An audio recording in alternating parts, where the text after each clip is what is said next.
नमस्कार दोस्तों, आइए देखते हैं आज का टॉपिक है चक्रवृद्धि ब्याज। पहला क्वेश्चन है 1200 रुपया को 5% वार्षिक ब्याज की दर से 2 वर्षों का चक्रवृद्धि ब्याज कितना होगा। तो सबसे पहले 5% को हम लिख के आ सकते हैं। 5% का वैल्यू होता है 1/20। अब 20 रुपया है, 1 रुपया मिल जाता है तो ये हो जाएगा 21/20। आज 2 वर्ष के लिए है तो इसका हम वर्ग कर देंगे, जबकि वर्ग करेंगे तो ये हो जाएगा 441 बटे में 20 का स्क्वायर होगा 400। आइए मूलधन जो दिया है 1200, यही 400 जो है मूलधन से तुलना कराएंगे। 1200 रुपया है तो 400 1200 रुपया किस कारण बना, तो इसमें हम 3 से गुणा कर देंगे तो 1200 हो जाएगा। इसलिए चक्रवृद्धि ब्याज बराबर मिश्रधन माइनस मूलधन। 441 में से 400 माइनस करेंगे तो ये हो जाएगा 41।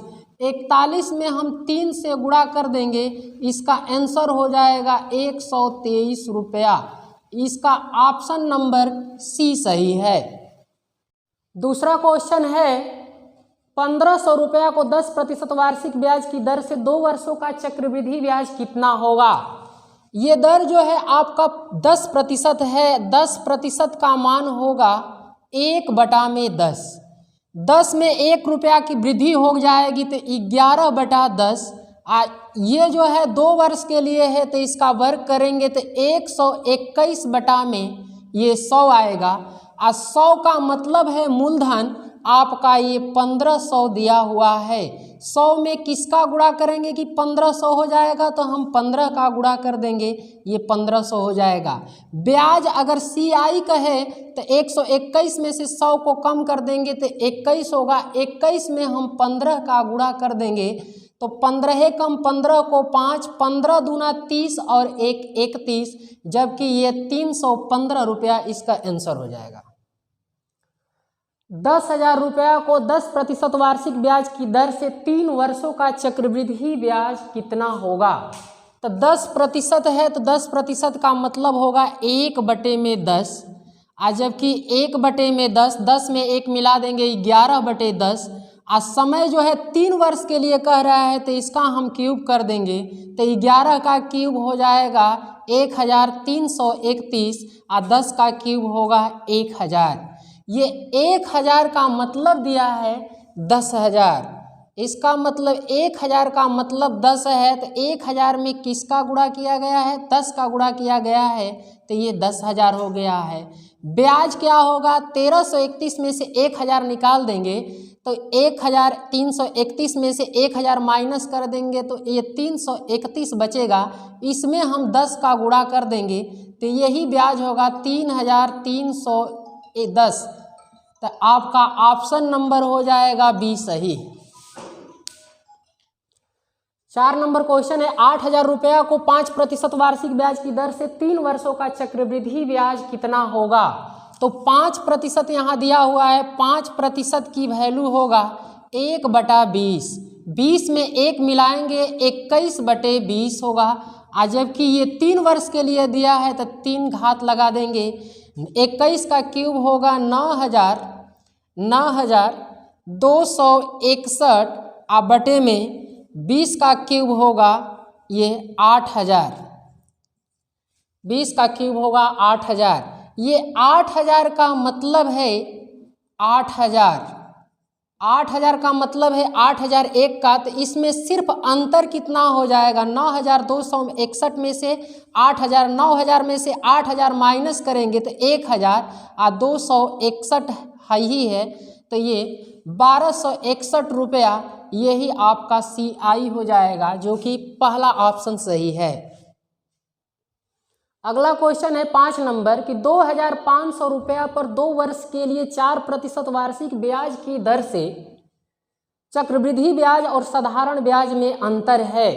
तो ये 4% है। 4% का मतलब होगा 1/25। 1/25 होगा। ये 2 वर्ष के लिए कह रहा है तो 1/25 का स्क्वायर हम करेंगे तो 1/625 होगा। ऊपर जो है कि ये चक्रवृद्धि ब्याज और साधारण ब्याज का अंतर है, और नीचे जो है कि मूलधन है, और यही मूलधन के समान जो है ये कितना है, ये 2500 रुपया है। तो 2500 रुपया 625 का कितना गुना है, तो ये 4 गुना है। तो इसीलिए इसका अंतर ही पूछ रहा है, तो अंतर 1 है, तो 1 में हम 4 का गुणा कर देंगे, तो इसका आंसर हो जाएगा 4 रुपया। Answer D. 6वां नंबर क्वेश्चन है कि 400 रुपया पर 2 वर्षों के लिए 5% वार्षिक ब्याज की दर से चक्रवृद्धि ब्याज और साधारण ब्याज में अंतर है। तो यहाँ जो है कि ये 5% है, 5% का मान होगा 1/20। 1/20 2 वर्षों के लिए, तो 2 पावर होगा, तो 1 में ये हो जाएगा 400। तो 400 का मतलब मूलधन दिया है 400, तो अंतर ये 1 का मतलब क्या होगा, 1 रुपया, यही इसका अंतर होगा 1 रुपया, जो ऑप्शन नंबर 1 सही है। 7 नंबर क्वेश्चन है कि 4% वार्षिक दर से 2 वर्ष के लिए एक निश्चित धनराशि पर चक्रवृद्धि ब्याज और साधारण ब्याज का अंतर 25 रुपया है, वह धनराशि ज्ञात कीजिए। तो हम यहाँ देखेंगे ये 4% का मतलब होगा, 4% का मतलब होगा 1/25। 2 वर्ष के लिए कह रहा है, तो इसका 2 पावर लगाएंगे, तो 1/25 का स्क्वायर होगा 625। यहाँ 601 का मतलब दिया हुआ है, इसका अंतर ही 1 है, अंतर जो दिया है इसका 25। 1 का मतलब है 25, मतलब 1 में जब 25 का गुणा करेंगे तो ये 25 होगा। तो ठीक, हम मूलधन पूछ रहा है, तो मूलधन जो 625 में हम 25 का गुणा कर देंगे, तो इसका वैल्यू होगा 15,625 रुपया हो जाएगा, जो कि आंसर नंबर डी सही है इसका। अगला 7 नंबर क्वेश्चन है 10% वार्षिक दर से 2 वर्ष के लिए एक निश्चित धनराशि पर चक्रवृद्धि ब्याज और साधारण ब्याज का अंतर 40 रुपया है, वह धनराशि ज्ञात कीजिए कि वह धनराशि क्या है। तो यहाँ भी हम दर को पकड़ेंगे, ये 10% का मतलब होगा 1/10, 1/10 जो कि 2 वर्ष के लिए कह दिया, तो 2 घात लगाएंगे तो 1/100 होगा। अब 1 का अंतर ही इसका दिया है 40, 1 का मतलब 40, मतलब 1 में 40 का गुणा कर देंगे तो ये हो जाएगा 40, तो 100 में 40 का गुणा कर देंगे तो आपका मूलधन हो जाएगा 4000 रुपया, जो कि ऑप्शन नंबर पहला सही है। अगला क्वेश्चन है कि 1000 रुपयों को कितने प्रतिशत वार्षिक चक्रवृद्धि ब्याज की दर से 2 वर्षों में 1210 रुपया हो जाएगा। तो हम देखेंगे 2 वर्षों में समय दिया है, तो ये मूलधन दिया है 1000 रुपया, और मिश्रधन दिया है 1210 रुपया। इसमें कह रहा है समय दिया है 2 वर्ष, समय दिया है 2 वर्ष।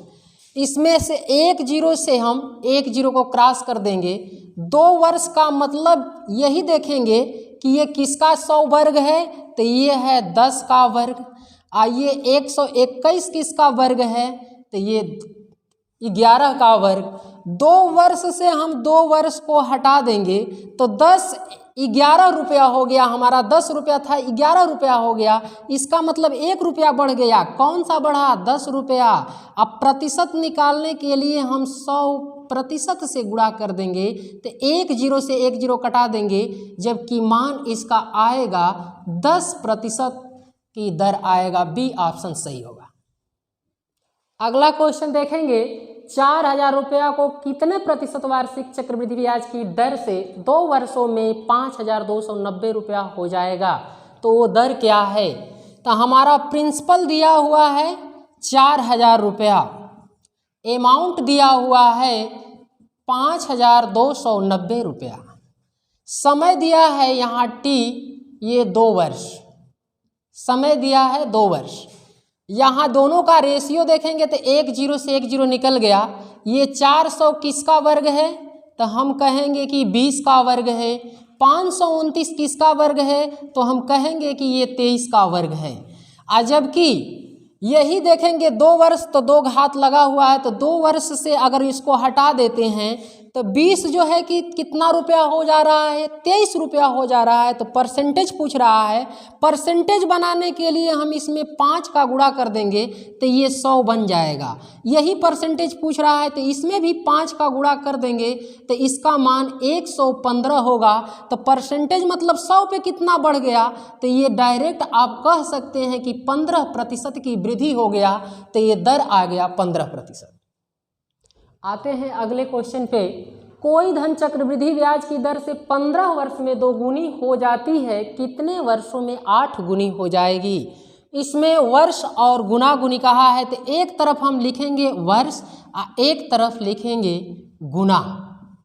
ये 15 वर्ष में कितना हो जाता है? 2 गुना हो जाता है। 8 गुना कह रहा है, ये 8 गुना 2 को करना है तो हम क्या करेंगे कि 2 जो है कि 8 हो जाएगा, तो 2 पे x पावर बराबर 8, तो 2 के पावर x बराबर 2 के पावर 3 रखेंगे तो 8 हो जाएगा। तो x की वैल्यू कितना आएगा? 3 आ जाएगा। और जब ये वैल्यू 3 घात आ जाएगा तो इधर हम क्या करेंगे कि 3 से गुणा कर देंगे, तो 15 तिया 45 वर्ष इसका आंसर होगा, ऑप्शन डी। अगला क्वेश्चन देखेंगे। कोई धन चक्रवृद्धि ब्याज की दर से 2 वर्ष में 3 गुनी हो जाती है, कितने वर्षों में 27 गुनी हो जाएगी? तो यहाँ हम लिखेंगे कि वर्ष लिख लेंगे और एक तरफ गुना लिख लेंगे। 2 वर्ष में कितना? 3 गुना हो जाता है। 27 गुना कह रहा है, 3 पे पावर कितना रखेंगे? 27, तो हम कहेंगे 3 पे 3 पावर रखेंगे 27। इसी पावर का हम क्या कर देंगे कि 2 में गुणा कर देंगे 3 का, तो 3 दूना के कितना होगा? 6 वर्ष हो जाएगा, जो कि पहला ऑप्शन सही है। अगला क्वेश्चन पे आते हैं। कोई धन चक्रवृद्धि ब्याज की दर से 8 वर्ष में 4 गुनी हो जाती है, तो यह धनराशि 24 वर्ष में कितनी गुनी हो जाएगी? तो यहाँ भी वही चीज़ है, एक तरफ वर्ष और एक तरफ गुनी पूछ रहा है वर्ष। तो यहाँ देखेंगे 8 वर्ष में ये 4 गुनी हो जाता है, तो कह रहा है कि 24 वर्ष में कितना गुनी हो जाएगी? तो 8 में हम किसका गुणा कर देंगे कि 24 होगा? 3 का गुणा कर देंगे, तो ठीक हम 4 पे 3 पावर लगा देंगे, तो इसका मतलब ये 64 गुनी हो जाएगा। ऑप्शन इसका होगा सी सही। अगला क्वेश्चन है। कोई धनराशि चक्रवृद्धि ब्याज की दर से 5 वर्ष में 2 गुनी हो जाती है, तो यह धनराशि 20 वर्ष में कितनी गुनी हो जाएगी? तो इस क्वेश्चन को देखेंगे, एक तरफ 5 वर्ष और यहाँ 20 वर्ष है। 5 वर्ष का कितना गुना 20 है? तो 5 वर्ष में हम 4 का गुणा कर देंगे तो 20 वर्ष हो जाएगा। तो 2 गुनी है, तो 2 पे हम 4 से गुणा जो किए हैं, तो 2 पे पावर 4 लगा देंगे, इसका मतलब 16 गुनी हो जाएगी। इसका आंसर डी सही हो जाएगा।